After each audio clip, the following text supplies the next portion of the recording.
Welcome to the audio version of the weekly Recharge newsletter. My name is Renae, the founder of Wayward Wellness Coaching. And if you stumbled over here from the Hustle Rebels podcast, welcome. If you want to stick around, you can also subscribe to the weekly Recharge newsletter by clicking the link in the show notes. Otherwise, we're just going to go right into the newsletter. The opposite of ease is dis-ease, and your body has been trying to tell you that for a while now. Some of the things that we'll cover this week is why your pain or fatigue or tension might not be purely structural, the hidden cost of people-pleasing and where it lives in your body, why so many women lose touch with what they actually want and why that's not a flaw, it's a pattern, what your nervous system is trying to say when it's been ignored long enough, and a mental rehearsal practice to start reclaiming yourself this week. A few weeks ago, I told you I was getting on a plane to Austin. I talked about how just deciding to go had already started shifting something in me, how environment plays a bigger role than most people actually realize, and how your brain literally becomes more open to change when you pull it out of autopilot. I promised I'd let you know what came out of it, and well, I've got something I didn't quite expect. A pattern I finally couldn't ignore. I've been dealing with some back pain since my surgery. It's been a roller coaster. Some days manageable, and some days just walking a couple of flat miles with the dogs is genuinely hard. Here's what I've slowly started to piece together. Every single time I leave Massachusetts, it goes away. It doesn't matter where. It doesn't matter how long. Out of state, pain quiets down. Sometimes it disappears entirely. Last August, I was wearing heels in Orlando. In November, I was in Colorado and hiked 4 miles. Mountain miles. During a stretch when flat ground at home was a struggle. Then I landed back at Logan, and there it is, waiting at baggage claim like it never left. I've chalked it up to coincidence more times than I'd like to admit, but at some point, coincidence runs out of runway.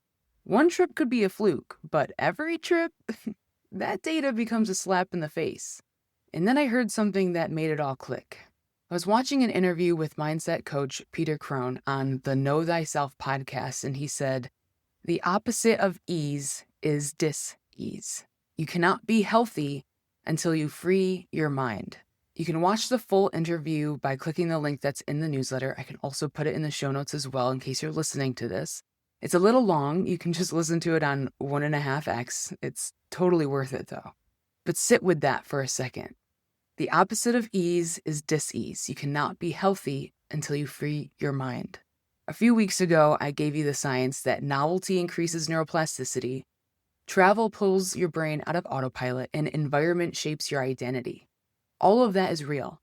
But this is pointing at something underneath that, something less clinical and a lot more uncomfortable. What if some of what your body is carrying isn't purely structural? What if it's the physical cost of staying in situations, patterns, dynamics, roles that are slowly squeezing the ease right out of you? That's not all in your head. That's your nervous system being brutally honest when the rest of you won't be. So what's actually happening in Massachusetts? I'll spare you the full details, but at the root of a lot of my stress is a pattern I'd bet money that some of you recognize. Not putting myself first.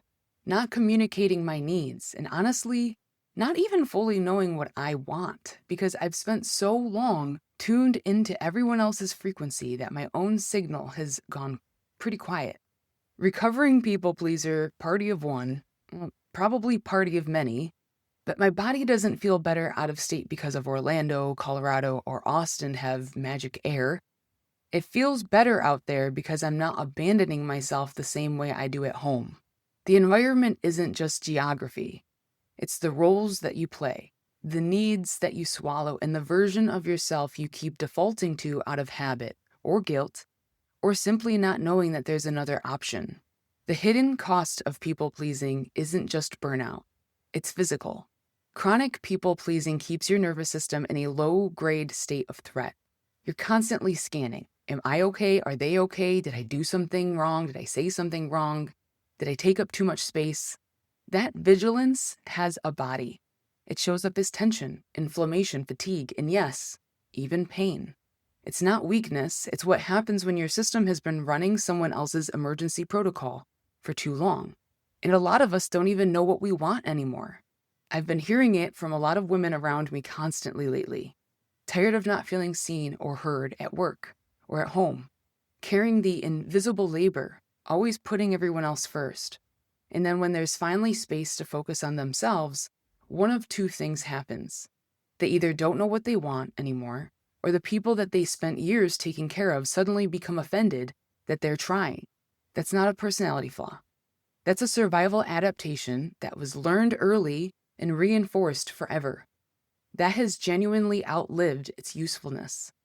And I've actually got a podcast guest coming up soon who goes deep on exactly this, so I highly recommend that you subscribe to the Hustle Rebels and stay tuned. Your nervous system has been trying to tell you something. Stress doesn't just live in your head, it lives in your shoulders, your jaw, your gut, your lower back.